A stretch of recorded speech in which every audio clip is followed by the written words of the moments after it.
प्रफुल्ल, जब जब ऐसी घटनाएं होती हैं, विरोध प्रदर्शन होता है, जांच के नाम पर जो दोषी अधिकारियों को कड़ी सजा देने की बात उठाई जाती है, लेकिन हर साल लगभग एक हादसा ऐसा होता है जिसमें बहुत सारे लोगों की जान इसलिए चली जाती है कि फायर का एनओसी नहीं था, अतिक्रमण था, रास्ता सकरा था और इस वजह से फायर ब्रिगेड टाइम पे नहीं पहुंच पाती।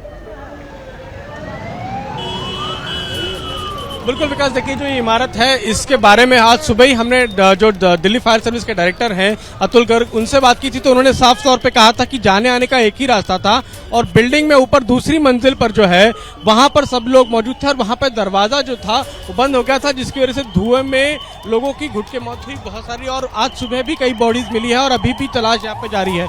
लोग ये तमाम जानकारियां जो है उन्होंने हमारे साथ साझा की और अभी भी यहाँ पर मौके पर मौजूद है और वो इसी बात का पता लगा रहे हैं कि आखिर ये पूरा हादसा हुआ इसमें कहां गलती थी। और मैं आपको बता दूं कि इस बिल्डिंग के पास फायर के एनओसी नहीं थी, ना ही फायर फाइटिंग इक्विपमेंट्स इस बिल्डिंग के अंदर मौजूद थे। यानी जब आग लगी तो उसको बुझाने के लिए अंदर जो कुछ जरूरी इक्विपमेंट्स होने चाहिए, यानी फायर एक्सटिंग्विशर्स और तमाम जो चीजें होनी चाहिए वो अंदर मौजूद नहीं थे। अंदर सामने इमारत आप देखें तो यहाँ पर आमतौर पर स्प्रिंकलर्स होते हैं, ऊपर पाइप पे कनेक्शन होता है, जाल होता है, ताकि अगर कोई आग लगे तो वो उससे स्प्रिंकलर के जरिए उस पर काबू पाने की कोशिश हो सके।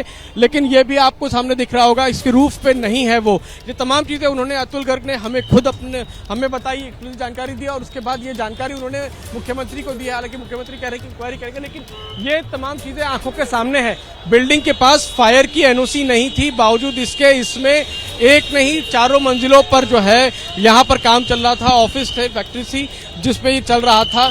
इसके पास अंदर फायर फाइटिंग इक्विपमेंट्स नहीं थे इस बिल्डिंग में, लेकिन बावजूद इसके यहाँ पर तमाम जो कमर्शियल एक्टिविटी सवाल ये उठता है कि फायर की एनओसी नहीं थी, उसके बावजूद बिल्डिंग ऑपरेशनल कैसे थी, कैसे वहां दफ्तर चल रहे थे? फायर डिपार्टमेंट ने इसकी रिपोर्ट क्यों नहीं दी? बिल्कुल, देखिए ये सवाल बिल्कुल मैंने ये सवाल दिल्ली के फायर डायरेक्टर जो फायर सर्विसेज हैं उनसे पूछा था कि आखिर आप लोगों के ने क्यों नहीं ये देखा कि इसके पास फायर एनओसी नहीं है। तो उनका कहना था कि बिल्डिंग का जो काम होता है, जब बिल्डिंग बनती है तो जो अथॉरिटीज होती है वो हमको बताती हैं कि बिल्डिंग बनी है, इसका फायर ऑडिट कर लीजिए और उसके बाद हम फायर ऑडिट करते हैं। लेकिन इस बिल्डिंग का फायर ऑडिट हमारे पास नहीं आया। उनके पास ऐसा कोई मैकेनिज्म नहीं है कि वो हर बिल्डिंग को जाके चेक करे कि उसके पास फायर एनओसी है या नहीं। तो यानी यहाँ से उन्होंने जो है अपना पल्ला झाड़ लिया कि फायर एनओसी है या नहीं है, ये हमारा देखने का काम नहीं है। इसको कराने का काम जो है बिल्डिंग जो अथॉरिटीज हैं वो उनका काम है। अब बाकी अथॉरिटीज का काम है कि जो नक्शे को अप्रूवल देती हैं, जो बनने देती हैं, उसको चेक करना था ये था कि फायर एनओसी है या नहीं। तो उन्होंने ये कह के अपना पल्ला झाड़ लिया। लेकिन फिलहाल इस सवाल सबसे बड़ा ये है कि फायर एनओसी नहीं थी, फायर एक्सटिंग्विशिंग इक्विपमेंट्स नहीं थे, तो फिर ये कैसे कमर्शियल एक्टिविटी करने दी गई? रिहायशी नहीं थी, कमर्शियल एक्टिविटी थी जिसमें बहुत सारे लोग उस बिल्डिंग के अंदर मौजूद थे।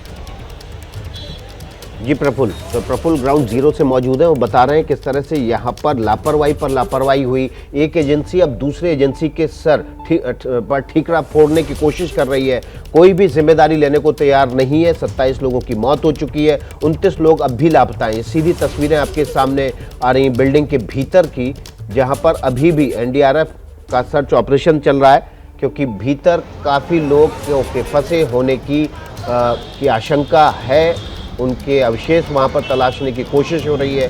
दिल्ली के मुख्यमंत्री अरविंद केजरीवाल ने कहा कि जो अंदर से रिकवरी होगी उनका डीएनए टेस्ट कराया जाएगा, ताकि कौन किस परिवार का सदस्य है इसकी जांच हो सके और उसके बाद उसकी बॉडी के अवशेषों को सौंपा जा सके। तो दिल्ली के मुख्यमंत्री ग्राउंड जीरो पर पहुंचे थे और उन्होंने 10-10 लाख रुपए की जो मुआवजे की घोषणा भी की।